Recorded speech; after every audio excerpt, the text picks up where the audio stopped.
Welcome to mastermind of GK. एक बार फिर से आप लोग का स्वागत है मास्टरमाइंड ऑफ जीके में। फ्रेंड्स, आज हम लोग फुल प्रैक्टिस सेट देखेंगे 100 प्रश्नों का। क्वेश्चन का लेवल बहुत अच्छा है, तो पूरा प्रैक्टिस सेट जरूर देखिएगा। चैनल पर जो विजिट कर रहे हैं पहली बार, चैनल को सब्सक्राइब कर बेल आइकन को जरूर दबा दीजिएगा फ्रेंड्स। और 8:30 बजे लाइव क्लास अभी चलेगा प्रत्येक दिन फ्रेंड्स, तो 8:30 बजे आप लोग लाइव क्लास में जरूर जुड़िएगा। वीडियो अच्छा लगे तो लाइक जरूर करिएगा फ्रेंड्स। आप लोग फटाफट गेस करते चलिएगा। पहला सवाल आज का है कि वैदिक काल में वर्ण व्यवस्था किसने प्रतिपादित की। सवाल नंबर 1 का राइट आंसर होगा ऑप्शन नंबर बी हो जाएगा, मनु ने। वैदिक काल में वर्ण व्यवस्था किसने प्रतिपादित की, मनु ने किया था। सवाल नंबर 2 देखिए, कह रहा है कि निम्नलिखित में से सत्य कथन कौन है। सवाल नंबर 2 का जो करेक्ट आंसर हो जाएगा आपका ऑप्शन नंबर सी हो जाएगा, H2S। ठीक है, सह संयोजी यौगिक है ये आपका। जो क्या है कथन सत्य है। बाकी आपका ऑक्सीजन अणु में एक सह संयोजी आबंध है, गलत है। कॉपर सल्फेट आयोनिक यौगिक नहीं है, ये भी गलत है। उसके बाद में CO2 और CaO दोनों आयनिक यौगिक है, सभी गलत है। सही कथन आपका ऑप्शन नंबर बी होगा। ठीक है, H2S सहसंयोजी यौगिक है। सवाल नंबर 3 को देखते हैं। सवाल नंबर 3 आपका है कि मिट्टी जो रेगुर मृदा के नाम से जानी जाती हुआ है, तो रेगुर मिट्टी को क्या कहा जाता है, काली मिट्टी भी कहा जाता है फ्रेंड्स। इसका right answer option number A हो जाएगा। कपास की खेती के लिए बहुत उपयुक्त है और एक महाराष्ट्र में अधिक पाया जाता है। सवाल नंबर 4 को देखें। जल राशि जो भारत और श्रीलंका को पृथक करती है क्या कहलाती है। 4 का right answer option number A होगा, पाक जल संधि। पाक जल संधि जो भारत और श्रीलंका को पृथक करती है। 4 का right answer option number A हो जाएगा। सवाल नंबर 5 को देखिए। संस्कृत व्याकरण का पिता किसे कहा जाता है। इसमें सभी तरह का आपको प्रश्न देखने के मिलेंगे फ्रेंड्स, हिंदी, अंग्रेजी, मैथ, जीके, जीएस सभी मिलेंगे। 5 का राइट आंसर होगा ऑप्शन नंबर बी आपका, संस्कृत व्याकरण का पिता किसे कहा जाता है, तो पाणिनि को कहा जाता है। सवाल नंबर 6 को देखिए फ्रेंड्स। ईर्ष्या का सही वर्ण विच्छेद क्या होगा। तो सवाल नंबर 6 का जो राइट आंसर होगा फ्रेंड्स ऑप्शन नंबर डी हो जाएगा। ठीक है, इस तरह से होगा। ह्रस्व ई प्लस में आपका धन आर होगा फ्रेंड्स, आर में हलंत लगा रहेगा। फिर है आपका मूर्धन्य स, इसमें हलंत रहेगा। फिर धन आपका य में भी लगा रहेगा फ्रेंड्स, तो इस तरह से होगा। ईर्ष्या का वर्ण विच्छेद करिएगा तो आपका right answer option number D हो जाएगा। ध्यान से रखिए, हो सकता है एग्जाम में पूछा जाए। अगला सवाल आपका मैथ से फ्रेंड्स, तो मैथ का सोल्यूशन आज से श्वेता मैम आपको कंटिन्यू देगी फ्रेंड्स।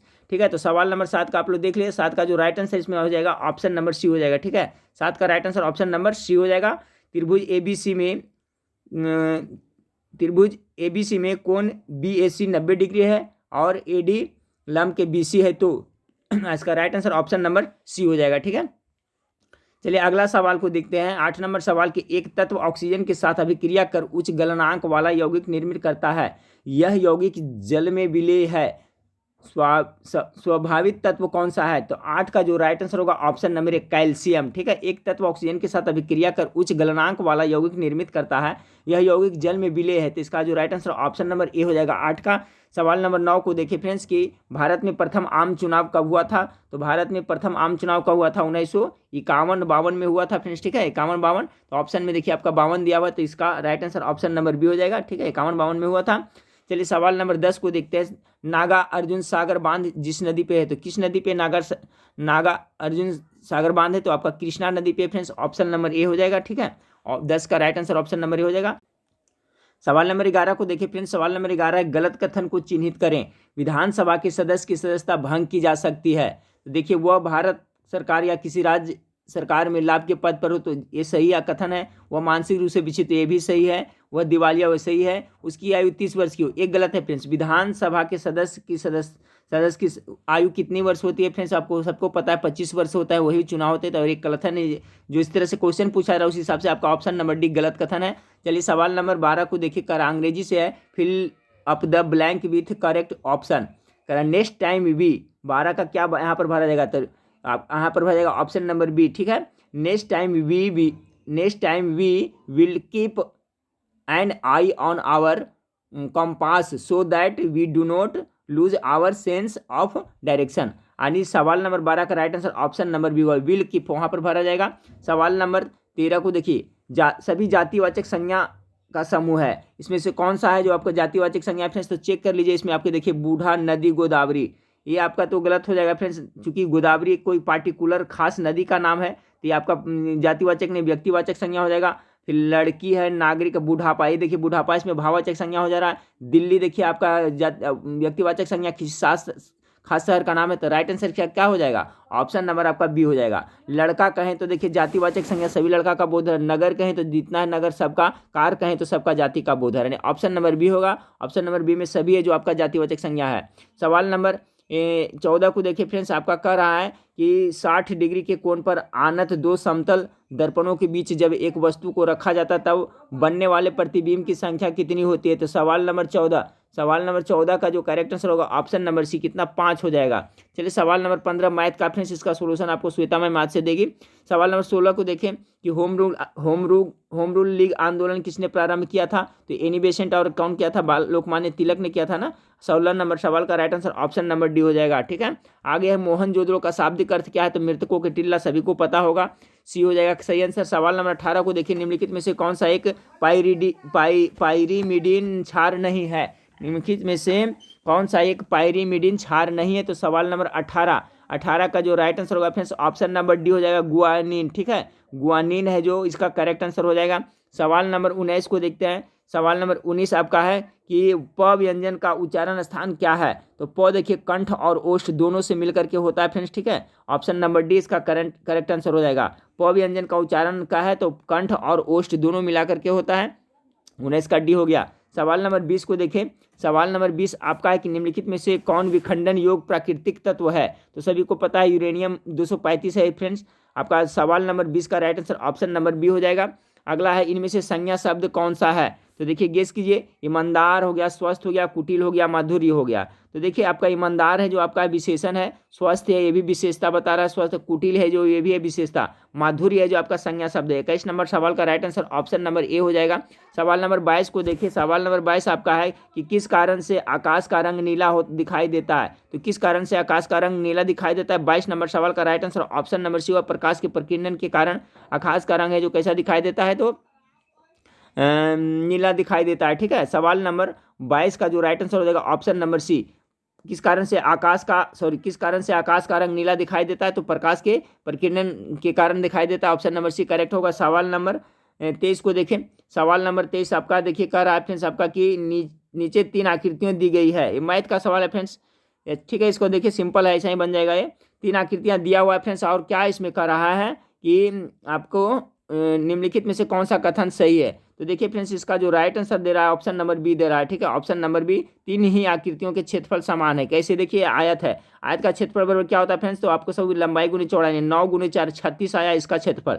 ये वर्ग है, वर्ग का क्षेत्रफल क्या होता है, भुजा स्क्वायर, 6 6 36 इसका भी आ गया। अब बच गया आपका ये त्रिभुज। तो देखिए त्रिभुज में आपका कर्ण और लंब दिया हुआ आधार था, पहले आधार निकाल लिया। तो आधार बराबर क्या होता है फ्रेंड्स आपका कि कर्ण स्क्वायर माइनस लंब स्क्वायर होता है। तो कर्ण स्क्वायर माइनस लंब स्क्वायर करिए तो इसका स्क्वायर करेगा फ्रेंड्स। ठीक है, और क्या माइनस कितना हो जाएगा, इसका स्क्वायर हो जाएगा, यानी कि कर्ण कितना 145 है ना, तो इससे स्क्वायर हट जाएगा, यानी 145 और 9 9 81, 145 माइनस कितना हो जाएगा, 145 माइनस 81 हो जाएगा। जब घटाइएगा फ्रेंड्स तो कितना आ जाएगा आपका 64 आ जाएगा। कितना आएगा, 64 आएगा। अब ये आ रहा था किसके आधार स्क्वायर बराबर, तो इसको जब रूट स्क्वायर इधर जाएगा तो रूट हो जाएगा। कितना 8 8 64, 8 आया। इसका मान कितना आया फ्रेंड्स, 8 आया। आधार का मान कितना आ गया, 8 हो गया। त्रिभुज का क्षेत्रफल क्या होता है, तो 1/2 आधार गुने ऊंचाई। आधार कितना 8 हो गया, ऊंचाई कितना हो गया फ्रेंड्स आपका 9 हो गया। तो देखिए 2 दूनी कितना होगा, 4 दूनी 8 हो गया, 9 चक 36, यानी कि इसका भी जो क्षेत्रफल बराबर आ गया। तो आपका सही कथन क्या हो गया, तीनों की ही आकृतियों के क्षेत्रफल क्या है, समान है। ठीक है फ्रेंड्स, तो ये बन जाएगा, आराम सिंपल है।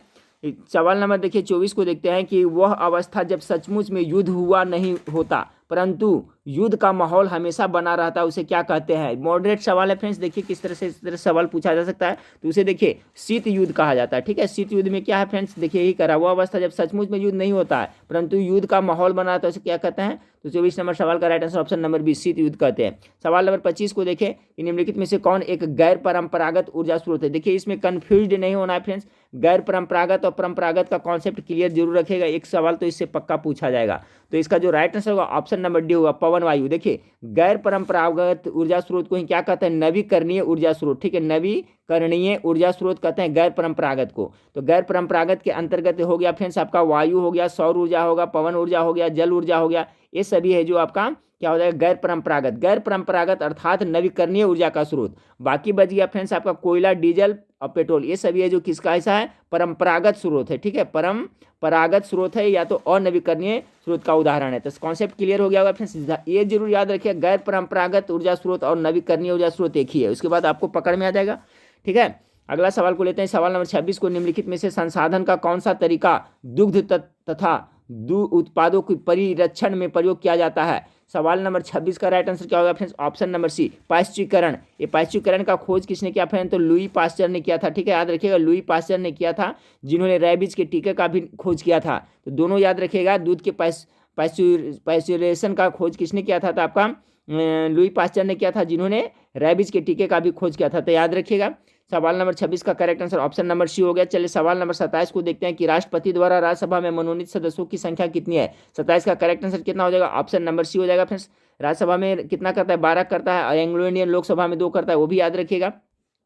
अगला सवाल आपका है कि fill in the blanks by choosing the right option, either Meena और सुनीता बिल कलेक्टेड, खाली स्थान, यहाँ पर क्या भरा जाएगा फ्रेंड्स, यहाँ पर कर रहा है कि fill in the blanks by choosing the right option, तो कर रहा है आइदर मीना और सुनीता बिल कलेक्ट। 28 नंबर सवाल का राइट यहाँ पर ऑप्शन नंबर हो जाएगा B, collect her handbag from the office, तो इसका हर यहाँ पर भरा जाएगा, ऑप्शन नंबर बी करेक्ट होगा 28 का। सवाल नंबर 29 को देखें, सवाल नंबर 29 है, भारत में पंचायती राज व्यवस्था को लागू करने वाला प्रथम राज्य कौन था।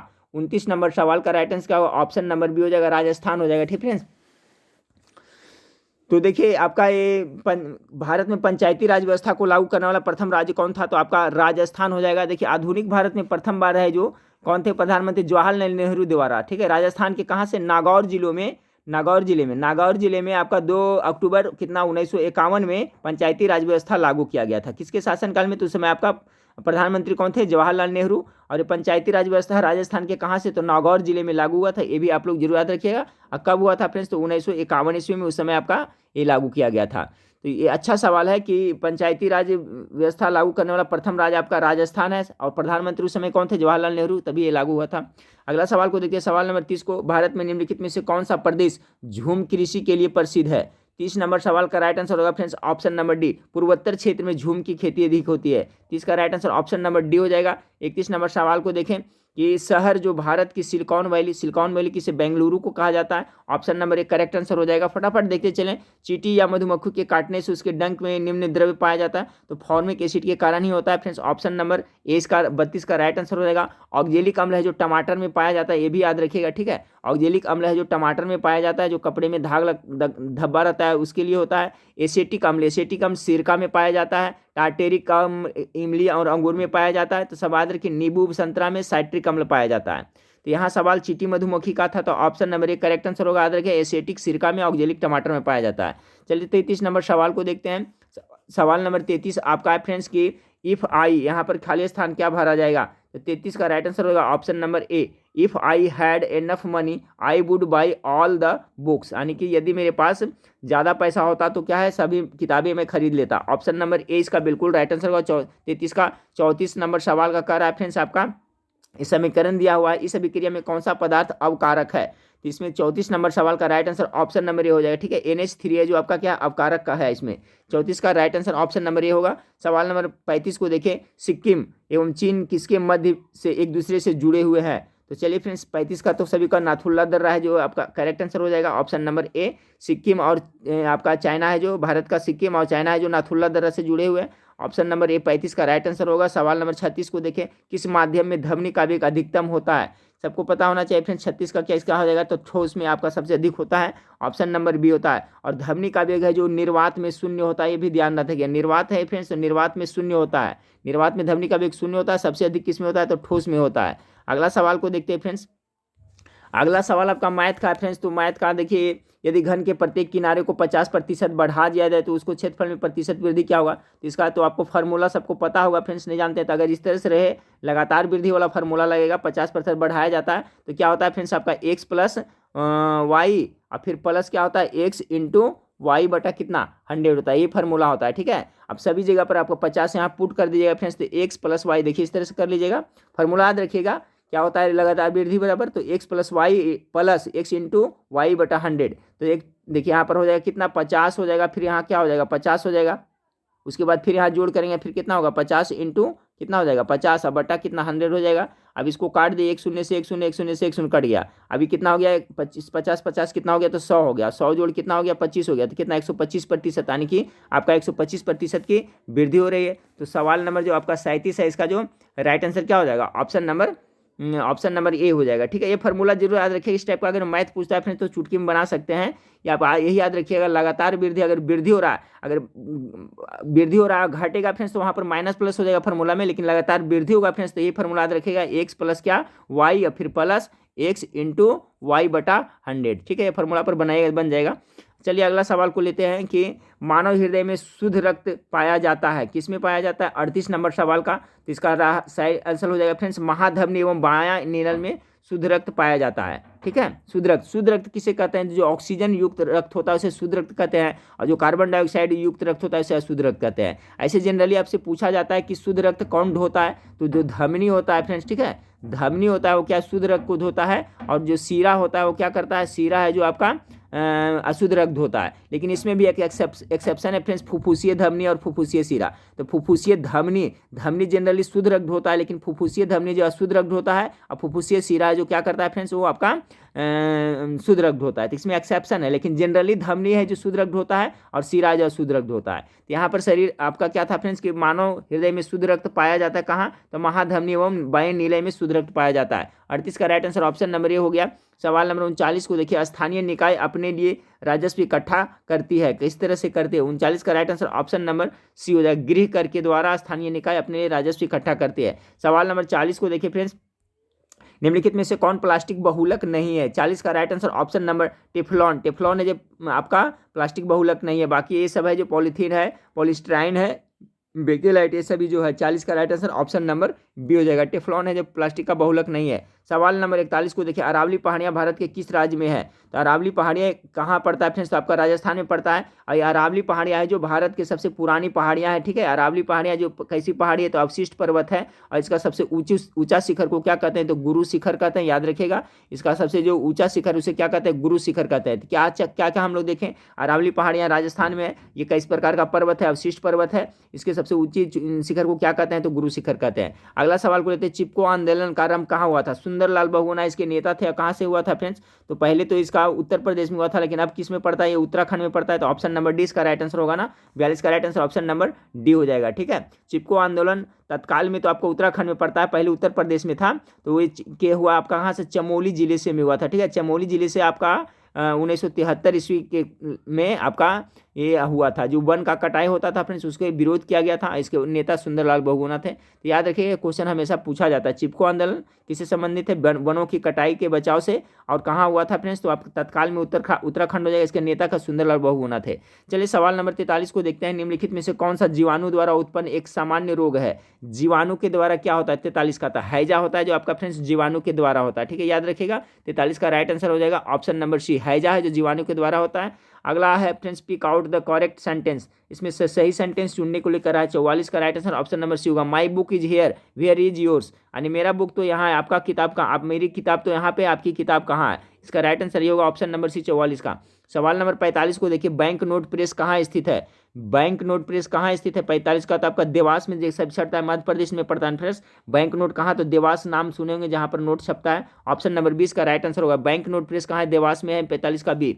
सवाल नंबर 46 को देखें, कपीस और सचिंद्र शब्दों के सही संधि विच्छेद क्या होगा। कपीस और सचिंद्र का तो आपका सवाल नंबर 46 का जो आपका राइट आंसर होगा फ्रेंड्स ऑप्शन नंबर बी। कपीस का होता है कपी जोड़ इस संधि विच्छेद होगा संधि विच्छेद, और इसका सचिंद्र का होगा सची जोड़ इंद्र, यानी 46 का right answer option number B correct answer होगा। सवाल नंबर 47 को देखिए, गुरु गोविंद सिंह की रचनाओं का संपादन किस पुस्तक में किया गया है।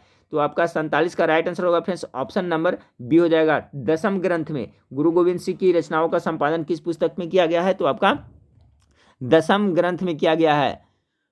ठीक है, जो आपका सतगुरु गोविंद सिंह के पवित्र वाणी एवं रचनाओं का संग्रह है दसम ग्रंथ। ठीक है, और गुरु गोविंद सिंह आपका सिखों के 10वें गुरु थे, ये भी आप लोग याद रखिएगा। अगला सवाल को लेते हैं, 48 नंबर आपका मैथ क्या है फ्रेंड्स कि एक अवतल दर्पण के अक्ष पर एक वस्तु दर्पण के वक्रता के केंद्र पर रखी है। दर्पण द्वारा निर्मित प्रतिबिंब इसके ध्रुव के बीच की दूरी क्या होगा? तो 48 नंबर सवाल का right answer option number C हो जाएगा। ठीक है फ्रेंड्स, यानी 2f के बराबर होगा। अगला सवाल 49 नंबर सवाल को देखते हैं कि यदि n कोई प्राकृतिक संख्या है तो निम्नलिखित में से किसके इकाई स्थान पर शून्य होगा? इसका आंसर राइट क्या होगा फ्रेंड्स? ऑप्शन नंबर सी हो जाएगा। ठीक है, चलिए अगला सवाल को लेते हैं। स्वतंत्रता का घोषणा पत्र किसने तैयार किया था? 50 नंबर सवाल का राइट आंसर होगा फ्रेंड्स ऑप्शन नंबर सी। स्वतंत्रता का घोषणा पत्र किसने तैयार किया था? 50 का सी, टॉमस जेफरसन ने तैयार किया था। 50 का right answer option number C हो जाएगा। बहुत अच्छा सवाल है। 51 नंबर सवाल को देखें, शरीर में ध्वनि यंत्र को और क्या कहा जाता है? 51 का तो क्या कहते हैं, उसे कंठनली कहा जाता है। 51 का सवाल नंबर 51 का क्या है? स्वर, शरीर में ध्वनि यंत्र को और क्या, लैरिंग्स कहा जाता है। ठीक है फ्रेंड्स, सही, इसका right answer option number A होगा। कह रहा है शरीर में ध्वनि यंत्र को और क्या कहा जाता है? तो याद रखिए फ्रेंड्स, लैरिंग्स कहा जाता है। क्या कहा जाता है? लैरिंग्स कहा जाता है। कंठनली गलत हो जाएगा। ऑप्शन नंबर ए 51 का बिल्कुल राइट आंसर होगा। सवाल नंबर 52 को देखिए फ्रेंड्स, कह रहा है आपका कि 14वीं शताब्दी में मोरक्को की किस यात्री व इतिहासकार को न्याय व्यवस्थापक के रूप में दिल्ली दरबार के मोहम्मद बिन तुगलक द्वारा स्वागत हुआ था? तो मोरक्को नवासी कौन था फ्रेंड्स 52 का? तो इब्न बतूता था। ऑप्शन नंबर 20 का राइट आंसर हो जाएगा। ठीक है, इसका राइट आंसर इब्न बतूता, याद रखिएगा, मोरक्को निवासी इब्न बतूता। अगला सवाल को लिखते हैं फ्रेंड्स, आपका है आपका कि एक घड़ी की सेकेंड की सुई 2 सेंटीमीटर लंबी, इस सुई के सिरे का चाल क्या होगा? तो 53 का मैं बताता हूँ। सही answer friends option number D इसका होगा। चलिए अगला सवाल है कि आपका प्रथम मनुष्य सहित उपग्रह था, मनुष्य सहित, ठीक है, मनुष्य के साथ में प्रथम उपग्रह कौन सा था? 54 का राइट आंसर होगा फ्रेंड्स आपका ऑप्शन नंबर ए, स्पुतनिक 1। ठीक है, स्पुतनिक 1 है जो आपका प्रथम क्या था? मनुष्य सहित निर्मित उपग्रह था। तो ऑप्शन नंबर ए इसका राइट आंसर होगा। सवाल नंबर 55 को देखिए, भारतीय हिमालय क्षेत्र की सबसे ऊंची चोटी कौन है? भारतीय हिमालय क्षेत्र की सबसे ऊंची चोटी पूछा जा रहा है। तो सवाल नंबर 55 का क्या होगा? कंचनजंगा हो जाएगा। ठीक है, भारतीय हिमालय क्षेत्र की आपका ऊंची चोटी आपको कंचनजंगा हो जाएगा। सवाल नंबर 56 को देखें कि सरकार की ओर से भारत में महिलाओं के हित संरक्षण के लिए निम्नलिखित में से किसका गठन किया गया है? 56 नंबर सवाल का right answer option number B होगा, राष्ट्रीय महिला आयोग का गठन किया गया है। सवाल नंबर 57 को देखिए, choose the right option to complete the sentence. यहाँ पर क्या होगा? 57 का द सन राइजेज हो जाएगा। सिंपल सा फ्रेंड्स, प्रेजेंट इंडिफिनिटिव में सूर्य पूरब में उगता है, तो यहाँ पर देखिए द सन राइजेज होगा, यानी 57 का सी सभी को पता होगा, the sun rises in the east, सूर्य पूरब में उगता है। अगला सवाल को देखें कि इनमें से कौन सी फसल तेल के बीज उत्पन्न नहीं करती है? अच्छा सवाल देखिए फ्रेंड्स, तो क्या हो जाएगा इसका? तो आपका तिल तो को करता है, अलसी भी करता है, सूर्यमुखी करता है, पिजन पी नहीं करता है। ठीक है फ्रेंड्स, पिजन पी है जो नहीं करता है। पिजन पी मतलब इसका एक तरह से क्या कर सकते हैं, उसको अरहर कहिए या तुअर कहिए। ठीक है, तो इस ये नहीं करता है। चलिए अगला सवाल को लिखते हैं। अगला सवाल आपका मैथमेटिक्स का है फ्रेंड्स। ठीक है, इसका सोल्यूशन आपको देंगे, अथी वाला आपका न्यूमेरिकल है फ्रेंड्स। ठीक है, देखिए रेखांकित चित्र में सतह के साथ बल का मान पूछा जा रहा है फ्रेंड्स। तो इसका मैं आंसर बताता हूँ, आप लोग देख लीजिएगा। इसका 59 नंबर सवाल का जो राइट आंसर होगा friends option number C, 10 Newton दे रहा है। ठीक है, बल का ऐसा मात्र क्या न्यूटन होता है, सभी को पता है। तो 59 नंबर सवाल का right answer option number C हो जाएगा। सवाल नंबर 60 को देखिए फ्रेंड्स, कह रहा है श्री पद्मनाथ स्वामी मंदिर कौन से राज्य में स्थित है?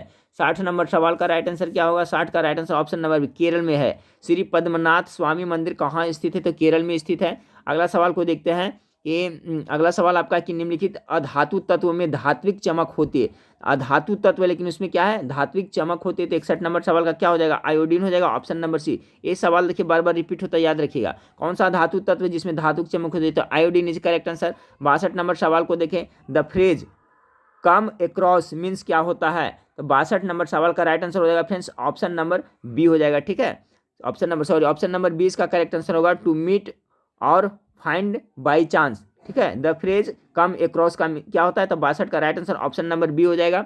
अगला सवाल को लेते हैं, सवाल नंबर 63 कि गैस जो मौसमी परिवर्तन को प्रभावित नहीं करती वह है। मौसमी परिवर्तन को प्रभावित कौन सा गैस नहीं करता है? तो 63 का right answer option number C होगा, मीथेन। ठीक है, मीथेन जो आपको नहीं पता है, जबकि ऑक्सीजन करता है, कार्बन डाइऑक्साइड का जलवाष्प, ये सभी ये कॉमन सेंस की बात है। ये सभी गैस है जो मौसमी परिवर्तन को प्रभावित करता है फ्रेंड्स, लेकिन मीथेन आपका है जो मार्स गैस आपका वो नहीं करता है। अगला सवाल को लेते हैं कि तारक रश्मियाँ निकलती है। तारक रश्मियाँ कहाँ से निकलती है? 64 का राइट आंसर ऑप्शन नंबर होगा, तारकाय से निकलती है। तारक रश्मियाँ कहाँ से निकलती है? तारकाय से निकलती है।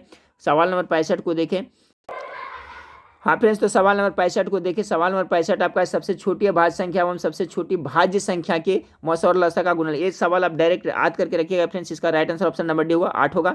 सबसे छोटी अभाज्य संख्या एवं सबसे छोटी भाज्य संख्या के मौसा और लसा का गुणनफल कितना होता है? तो 8 होता है। अगला सवाल को लेते हैं, सवाल नंबर 66 को देखें कि उपसर्गों के बारे में सत्य नहीं है। तो उपसर्ग के बारे में बताया था फ्रेंड्स, क्या बताया था कि उपसर्ग शब्द के पहले लगता है, तो इसमें कह रहा कौन सा सत्य नहीं है। 66 का राइट आंसर है ऑप्शन नंबर बी, शब्द के अंत में जुड़ते हैं, ये गलत है। प्रत्यय है जो शब्द के अंत में जुड़ते हैं, उपसर्ग है जो कोई भी शब्द के पहले जुड़ते हैं, ठीक है। तो कह रहा है सत्य नहीं है, तो ऑप्शन नंबर बी है जो राइट आंसर है, क्योंकि ये सत्य नहीं है। सवाल नंबर 67 को देखिए, आधात्विक खनिज का उदाहरण कौन सा है। 67 नंबर सवाल का right answer option number C, manganese है जो अधात्विक खनिज का उदाहरण है।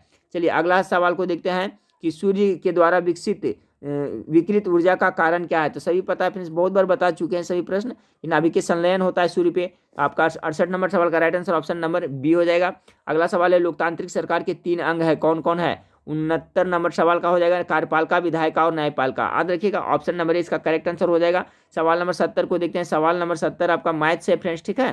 तो मैथ का आप सोल्यूशन मैडम दे देगी आप लोग को, मैं इसका आंसर बता देता हूँ फ्रेंड्स। ऑप्शन नंबर सी इसका आएगा 6%। किसी वार्षिक चक्रवृद्धि ब्याज की दर से इतना रुपया का मिश्रधन 2 वर्ष में इतना होगा यदि ब्याज वार्षिक संयोजित किया जाता है। तो बना लिया फ्रेंड्स, ऑप्शन नंबर सी इसका राइट आंसर होगा 70 का। सवाल नंबर 71 को देखें कि जड़ की कोशिका में उपस्थित लवक को कहते हैं। अच्छा सवाल है फ्रेंड्स 71 नंबर सवाल का, क्या कहते हैं उसे, तो उसे ल्यूकोप्लास्ट कहा जाता है। याद रखिएगा, जड़ की कोशिका में उपस्थित लवक को क्या कहते हैं, तो ल्यूकोप्लास्ट कहा जाता है। अगला सवाल को लिखते हैं 72 नंबर सवाल, वल्लभ भाई पटेल को सरदार की उपाधि किसने दिया था। तो बारदौली आंदोलन के दौरान दिया गया था, सभी को पता है। 72 का right answer option number C, वहाँ की महिलाओं ने इसे उपाधि दिया था, तो ऑप्शन नंबर सी इसका करेक्ट आंसर होगा। सवाल नंबर 73 को देखें, मात्रा स्थिर रखते हुए जब किसी पिंड की गति दुगनी की जाती है, तो देखिए इस टाइप का सवाल हमेशा पूछा जाता है फ्रेंड्स। तो याद रखिएगा कि मात्रा स्थिर रखते हुए जब किसी पिंड की गति को दुगनी की जाती है तो क्या होता है। 73 नंबर सवाल का राइट आंसर ऑप्शन है, उसका संवेग क्या हो जाता है, दुगना हो जाता है। मात्रा स्थिर रखते हुए जब किसी पिंड की गति दोगुनी की जाती है तो उसका संवेग दुगना होता है। 73 का right answer option number B हो गया। सवाल नंबर 74 को देखें, फुटबॉल वर्ल्ड कप 2014 में कौन सा देश तीसरे स्थान पर आता है। 2014 की ही बात है फ्रेंड्स, तो आपका राइट आंसर हो जाएगा इसका डी हो जाएगा, नीदरलैंड तीसरा स्थान पर रहा था। 75 नंबर सवाल को देखें, पंचायतों, नगरों, निगमों और नगर पालिकाओं के चुनाव हेतु संबंधित क्षेत्र को छोटे छोटे निर्वाचन क्षेत्रों में विभाजित किया जाता है, जो कहलाते हैं, क्या कहलाते हैं। देखिए अच्छा सवाल है 75 का, ये क्या कहलाता है, वार्ड कहलाते हैं। देखिए पंचायतों हो गया, नगरों, निगमों और नगर पालिकाओं के चुनाव हेतु संबंधित क्षेत्र को छोटे छोटे निर्वाचन क्षेत्र में विभाजित किया जाता है, तो क्या कहता है, वार्ड कहता है। वार्ड सदस्य के बारे में आप लोग जानते होंगे। तो 75 का right answer option number B होगा। 76 को देखें कि पूर्वकालिक क्रिया का उदाहरण है, पूर्वकालिक क्रिया का उदाहरण है, तो इसका राइट आंसर होगा फ्रेंड्स बी, पिताजी चाय पीकर दफ्तर चले गए। देखिए पूर्वकालिक यानी पहले पी करके चले गए, ऑप्शन नंबर 20 का करेक्ट आंसर हो जाएगा। अब देखिए हम मैथ का फ्रेंड्स, तो इसका सोल्यूशन आप लोग को मिल जाएगा। 77 का right answer option number C है, इसे बना लीजिएगा फ्रेंड्स, ठीक है। एक निर्माता अपने उत्पाद के अंकित मूल्य पर 20% की छूट देता है, खुदरा विक्रेता घटते हुए मूल्य पर पुनः 30% की छूट देता है, तो बट्टे के तुल्य एक बट्टा क्या होगा। तो ऑप्शन नंबर सी हल करेगा तो आपका 46 सवाल नंबर 77 है ना फ्रेंड्स, 77 का आपका हल करिएगा फ्रेंड्स, तो इसका आएगा 44% आएगा, ठीक है। कितना आएगा, 44% आएगा, ऑप्शन नंबर बी 77 का जो राइट आंसर होगा 44%। अगला सवाल को देखते हैं फ्रेंड्स कि ICS की परीक्षा पास करने वाला प्रथम भारतीय कौन थे। अच्छा सवाल है फ्रेंड्स, बहुत बार रिपीट भी हुआ है। तो कौन, सुरेंद्र नाथ बनर्जी पास किए थे ICS की परीक्षा, ठीक है। ICS की परीक्षा पास करने वाले प्रथम भारतीय कौन थे, तो आपको सुरेंद्र नाथ बनर्जी। अगला है प्राकृतिक गैस का मुख्य अवयव क्या है। तो प्राकृतिक गैस का मुख्य अवयव क्या हो जाएगा आपका, मीथेन हो जाएगा ना, यानी ऑप्शन नंबर ए बिल्कुल राइट आंसर हो जाएगा। 79 का मीथेन है जो प्राकृतिक गैस का मुख्य अवयव है। अगला 80 नंबर सवाल है कि निम्नलिखित में से व्यस्तम समुद्रीय व्यापारिक मार्ग है, निम्नलिखित में से व्यस्तम समुद्रीय व्यापारिक मार्ग कौन है। तो सवाल नंबर 80 का जो राइट आंसर होगा फ्रेंड्स ऑप्शन नंबर आपका डी हो जाएगा, ठीक है।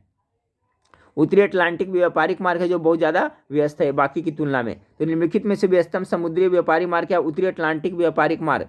80 का डी। 81 नंबर सवाल को देखिए, भारत सरकार का रूप है कैसा है। 81 का तो संसदीय है ना, भारत का जो है कैसा है, संसदीय है। और ये संसदीय प्रणाली कहाँ से लिया गया, तो ब्रिटेन के संविधान से लिया गया है, तो याद रखिएगा। अच्छा सवाल है। सवाल नंबर 82 को देखिए, select the correct spelling from amongst the given alternative, ठीक है। इसमें से डायरिया किस तरह से लिखा जाता है, देखिए तो डायरिया का थोड़ा सा स्पेलिंग सबको अथी होता है, तो इसका इस तरह से लिखा जाता है, ठीक है। ऑप्शन नंबर डी इसका बिल्कुल राइट आंसर होगा। डायरिया किस तरह से निकालता है, DIARRHOEA होता है, ठीक है फ्रेंड्स, इस तरह से। ऑप्शन नंबर 82 का डी राइट आंसर होगा।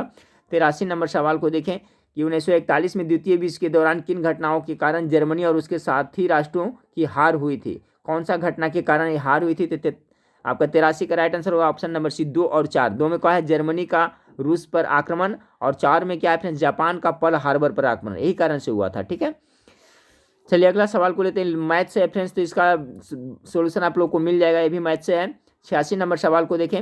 एक पदार्थ की जल में विलेयता ताप बढ़ने से घटती है, पदार्थ है यानी ठोस है, गैस है, द्रव है। अच्छा सवाल है फ्रेंड्स आपका 86 का रहा है कि एक पदार्थ की जल में विलेयता ताप बढ़ने से घटती है, पदार्थ है, क्या है, पदार्थ है, तो ये कहा आपका गैस हो जाएगा। ठीक है, 86 का right answer option number C हो जाएगा। चलिए सवाल नंबर 87, महापौर निम्नलिखित में से किसका प्रमुख होता है? सभी को पता होना चाहिए किसका प्रमुख होता है।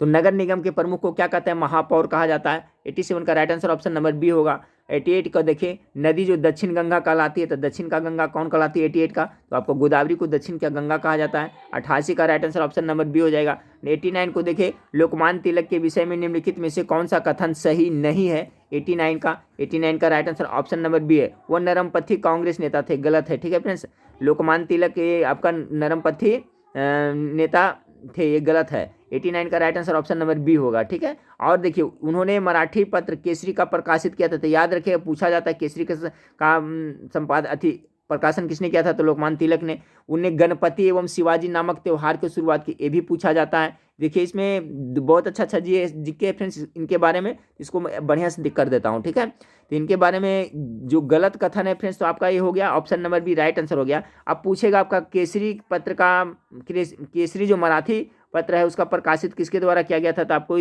तिलक ने किए थे। ठीक है, लोकमान्य तिलक ने किए थे। फिर गणपति उत्सव और शिवाजी नामक त्यौहार का शुरुआत किसने किया था, तो आपका यही किए थे, लोकमान्य तिलक ने किए थे। फिर एक 1857 में वैमनस्य एवं घृणा फैलाने के आरोप के लिए कैद किया गया था, ये भी इनके बारे में सही है, सब याद रखें।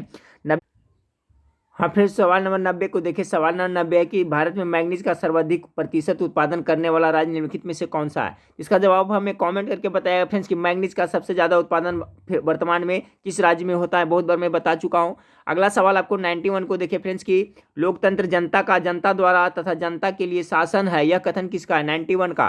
तो देखिए फ्रेंड्स 91 ये सवाल किसने कहा था, ये कथन है, तो ये करीब करीब सभी एग्जाम में ये पूछा ही जाता है, तो इसका जरूर याद रखिए फ्रेंड्स, हो सकता है आपको ये एग्जाम में आपको इस बार पूछ दिया जाए। तो इसका राइट आंसर हो जाएगा अब्राहम लिंकन। अब्राहम लिंकन ने कहा था आपका कि लोकतंत्र जनता का, जनता द्वारा तथा जनता के लिए शासन है, यह कथन किसका है, तो अब्राहम लिंकन का। बहुत ही इंपॉर्टेंट सवाल है फ्रेंड्स, हो सकता है आपका जो 14 मार्च और 21 मार्च का हो रहा है, तो कोई भी शिफ्ट पूछे, लेकिन हो सकता है सवाल आपको पूछ दिया जाए। चलिए सवाल नंबर 92 को देखते हैं। भारत का संविधान कैसा है, तो लिखित है, बिल्कुल लिखित है। संघीय है, संघीय भी है। एकात्मक गलत है, परंपराओं ये भी गलत है, यानी कि 1 और 2 किसका सही हो जाएगा, 92 का right answer option number A होगा, 1 और 2। भारत का संविधान लिखित है और क्या है, संघीय। 93 का देखिए फ्रेंड्स आपका ये औसत वाला है फ्रेंड्स, अनुपात वाला है, तो अनुपात वाला इसका मैं राइट आंसर बता देता हूँ, आप लोग बना लीजिएगा, नहीं तो इसका सोल्यूशन आप लोग को मिल जाएगा फ्रेंड्स। 93 नंबर सवाल का राइट आंसर ऑप्शन नंबर आपका डी आएगा। ठीक है, 6:4:5 आएगा। ठीक है, वीडियो पॉज करके आप लोग इसे सोल्व कर लीजिएगा ट्रिक से। अगला सवाल है आपका फ्रेंड्स कि हिमखंडों के पिघलने का मुख्य कारण क्या है, तो हिमगढ़ क्यों पिघल रहा है, क्योंकि भूमंडलीय ताप में वृद्धि हो रहा है, यही कारण से आपका पिघल रहा है। 94 नंबर सवाल का right answer option number C हो जाएगा। 95 नंबर सवाल को देखें कि निम्नलिखित में से कौन सा जीवाश्म ईंधन नहीं है। जीवाश्म ईंधन कोई नहीं है, तो आप गेस करें फ्रेंड्स। 95 का राइट आंसर क्या होगा, 95 का right answer option number D हो जाएगा। देखिए कोयला है जो जीवाश्म ईंधन के अंतर्गत आता है, प्राकृतिक गैस भी जीवाश्म में से प्राप्त किया जाता है, पेट्रोलियम भी आपका जीवाश्म, यूरेनियम है जो आपका जीवाश्म ईंधन नहीं है। ऑप्शन नंबर 95 का डी राइट आंसर होगा। 96 नंबर सवाल को देखें, भारत में सती प्रथा के विरोध में आंदोलन का नेतृत्व किसने किया था, तो किसने किया था फ्रेंड्स 96 का, चलिए बताइए, बहुत बार बताए हैं, राजा राम मोहन राय ने किया था। ऑप्शन नंबर बी, इन्हीं के प्रयास से फ्रेंड्स 1829 ईस्वी में लॉर्ड विलियम बेंटिंक ने सती प्रथा को क्या गैरकानूनी घोषित कर दिया, अंत कर दिया। ठीक है, तो याद रखिएगा। और राजा राम मोहन राय को क्या कहा जाता है फ्रेंड्स, भारत का अग्रदूत भी कहा जाता है। ठीक है, पुनर्जागरण का अग्रदूत भी इन्हीं का कहा जाता है भारत में। चलिए अगला सवाल को देखते हैं। 97 नंबर सवाल की, वर्जियस विधि द्वारा कृत्रिम पेट्रोलियम प्राप्त करने में निहित है। 97 का right answer option number B, कोयले और हाइड्रोजन के बीच अभिक्रिया। ठीक है, वर्जियस विधि द्वारा कृत्रिम पेट्रोलियम प्राप्त करने में निहित है, तो कोयले और हाइड्रोजन के बीच अभिक्रिया। अगला सवाल को लेते हैं कि इनमें से कौन देश त्रिदेशीय संधि का सदस्य नहीं है, तो कौन सा नहीं है। 98 का राइट आंसर इटली जो नहीं है, बाकी रूस, फ्रांस और इंग्लैंड है जो है। चलिए 99 नंबर सवाल को देखते हैं कि लोहे पर कलई के लिए निम्नलिखित में से किस धातु का उपयोग किया जाता है जिससे इसे क्षय को रोका जा सकता है, तो क्या होता है फ्रेंड्स, आपका जिंक का लेपन किया जाता है, ऑप्शन नंबर ए हो जाएगा। इस वीडियो को लास्ट सवाल को देखते हैं फ्रेंड्स। लास्ट सवाल आपका है, जापान, जर्मनी और इटली ने मिलकर एक गुट का निर्माण किया जिसका नाम क्या था। तो 100 नंबर सवाल का क्या था, उसको धुरी शक्ति कहा जाता था, यानी ऑप्शन नंबर ए इसका राइट आंसर है। जापान, जर्मनी और इटली ने मिलकर एक गुट का निर्माण किया जिसका नाम क्या नाम था, क्या था, तो धुरी शक्ति या धुरी राष्ट्र भी कह सकते हैं। ऑप्शन नंबर ए इसका बिल्कुल राइट आंसर होगा। तो ये देखिए फ्रेंड्स, आपका 100 प्रश्न था जिसमें सभी तरह के प्रश्न थे। जो मैथ का छूटा है फ्रेंड्स, उसका सोल्यूशन आज आपको आज से मिलेगा, कंटिन्यू मिलेगा, ठीक है। बीच में मैडम उधर दूसरे काम में बिजी थी, इसलिए आप लोगों को नहीं प्रोवाइड करा थे। आज से आपको कंटिन्यू कराएंगे और 8:30 बजे फ्रेंड्स आप लोग लाइव क्लास में जरूर जुड़िएगा। और मास्टर वीडियो तैयार कर रहा हूँ फ्रेंड्स, सभी क्वेश्चन टाइप हो रहा है। आज शाम तक एक इकोनॉमिक्स का, अर्थशास्त्र का मास्टर वीडियो आप लोग को प्रोवाइड कराऊंगा, ठीक है। तो नेक्स्ट वीडियो में फिर मिलते हैं, देखने के लिए थैंक यू, धन्यवाद।